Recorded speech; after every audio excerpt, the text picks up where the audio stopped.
நகைச்சுவை நடிகர்களிலே கலைவாணருக்கு பிறகு நான் துடிஞ்சு சொல்லுவேன், யாரும் என் மேல கோச்சுக்கிட்டாலும் பரவாயில்ல, எந்த நகைச்சுவை நடிகர் கோச்சுக்கிட்டாலும் பரவாயில்ல, கடைசி பொண்ணுக்கு கல்யாணம் என்கிட்ட காசு கிடையாது, ரொம்ப சிரமம்.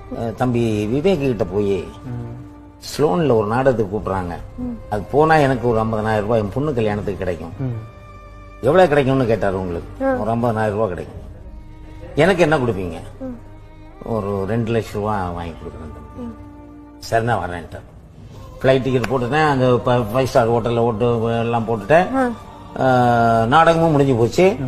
மறுநாள் சாயங்காலம் கரெக்டா எனக்கு 50,000 ரூபாய் கொடுத்தாங்க. நான் ரொம்ப சந்தோஷம். அவர் ரூமை காட்டுங்கன்னாங்க. 401 ரூமு கூட்டு போனேன். நான் அழுதுட்டேன் சார். என் வாழ்க்கையிலேயே சந்தோஷத்துல அழுதது அன்னைக்கு தான். அந்த பிரசாத் விவேக் கையில 2 லட்சம் ரூபாய் அப்படி கொடுக்குறாரு. நான் அந்த பக்கம் நிக்கிறேன். இந்த 2 லட்சம் ரூபாய் அவர் பிரசாத்திட்ட வாங்கி, அண்ணன் இந்தாங்க அண்ணன், இந்த 2 லட்சம் ரூபாய் வச்சுக்கோங்க, உங்க பொண்ணு கல்யாணத்துக்காக நீங்க கஷ்டப்படுவேன், நீங்களே உங்களுக்கு 50 ரூபாய் கொடுத்துட்டாங்களா, இந்த 2 லட்சம் ரூபாய் வச்சுக்கோங்க, உங்க பொண்ணு கல்யாணத்தை நல்லா நடத்துங்கண்ணே, நான் உங்க பொண்ணு கல்யாணத்துக்காக கஷ்டப்படுவீங்களேன்னு தானே.